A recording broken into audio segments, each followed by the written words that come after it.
Hi friends, అందరికీ నమస్కారం. ఈరోజు కదా కీర్తికాంక్ష. పూర్వం విద్యానగరం అను పట్టణంలో కుబేరవర్మ అను గొప్ప ధనవంతుడు ఉండేవాడు. అతని వద్ద అపారమైన సంపద ఉండేది. అదంతా తన పూర్వీకుల నుండి సంక్రమించిందే. తన వద్ద ఉన్న సంపదనంతా దానధర్మాలు చేసి తాను ఒక అపర కర్ణుడిగా పేరు సంపాదించుకోవాలనే కీర్తికాంక్ష కలిగింది అతనికి. ఆ ఉద్దేశంతోనే అడిగిన వారికి లేదనకుండా ధన కనక వస్తు వాహనాలను దానం చేస్తూ వచ్చేవాడు. అంతేకాదు, గుళ్ళు గోపురాలు కట్టించి వాటి మీద తన పేరు చెక్కించుకున్నాడు. తాను చేసిన ప్రతి దానం అందరికీ తెలియాలని తాపత్రయపడ్డాడు. అలా పూర్వీకుల ఆస్తిని దానం చేసి అతను కోరుకున్నట్టుగానే అపారమైన కీర్తిని సంపాదించుకున్నాడు. అది దేవలోకానికి చేరింది. ఈ విషయం దేవలోకం కుబేరవర్మను పరీక్షించాలనుకున్నది. ఒకసారి ఒక సన్యాసి కుబేరవర్మ వద్దకు వచ్చి, నాకు ఆకలిగా ఉంది, 3 రోజులైంది తినక, కాస్త భోజనం పెట్టించండి అని అడిగాడు. అందుకు కుబేరవర్మ నవ్వి, అన్నదానం ఏముంది, ఎవరైనా చేస్తారు. మీకు వెండి బంగారం డబ్బు ఏం కావాలన్నా ఇస్తాను. అంతేగాని ఇలాంటి చిన్న చిన్న దానాలు చేసి నా ప్రతిష్ట తగ్గించుకోను. అన్నమే కావాలంటే ఇంకో ఇంటికి వెళ్ళండి అని చెప్పాడు.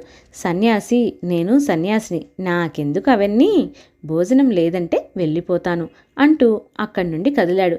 పక్క వీధిలోని దేవదత్తుడి ఇంటికి వెళ్ళాడు.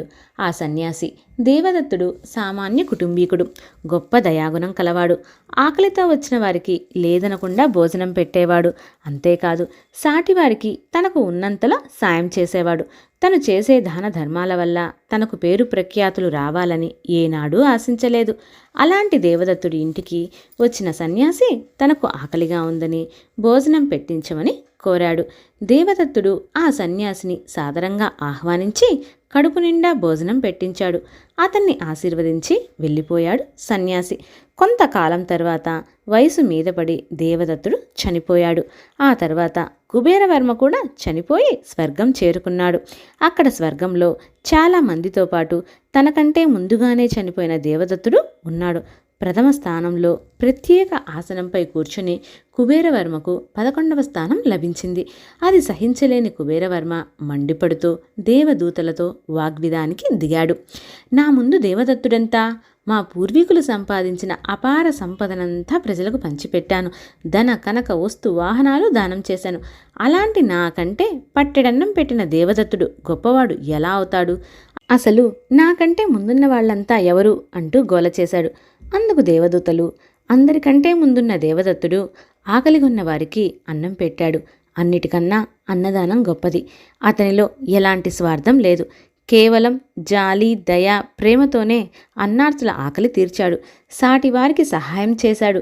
ఇకపోతే మిగిలిన వారిలో ఆసుపత్రులను కట్టించి ఎంతోమంది రోగులకు ఉపశమనం కలిగించిన వారు కొందరు, వికలాంగులను ఆదరించి పోషించిన వారు మరికొందరు, ఇంకా కొందరు చెరువులు తవ్వించి ప్రజలకు పశువులకు నీటి కొరత లేకుండా చేశారు. వాటన్నింటినీ ఎలాంటి ప్రతిఫలాపేక్ష లేకుండా చేశారు. కాబట్టే నీకంటే ముందున్నారు. ఇక నువ్వు కీర్తి కోసం స్వార్థంతో మీ పూర్వీకుల సంపదనంతా అపాత్రాదానం చేశావు. అందుకే నీకు 11వ స్థానం లభించింది. ఎప్పుడైనా దానం అనేది గుప్తంగా ఉండాలి, కానీ నువ్వు అలా చెయ్యలేదు అని చెప్పారు. అంతా విన్నాక కుబేరవర్మకు జ్ఞానోదయం అయ్యింది. తన పూర్వీకులు సంపాదించిన సంపదనంతా కీర్తికాంక్షతో దుర్వినియోగం చేసినందుకు పశ్చాత్తాపపడ్డాడు. ఓకే ఫ్రెండ్స్, నా కథ మీకు నచ్చినట్లయితే లైక్ చేయండి, షేర్ చేయండి మరియు నా ఛానల్ని సబ్స్క్రైబ్ చేయండి.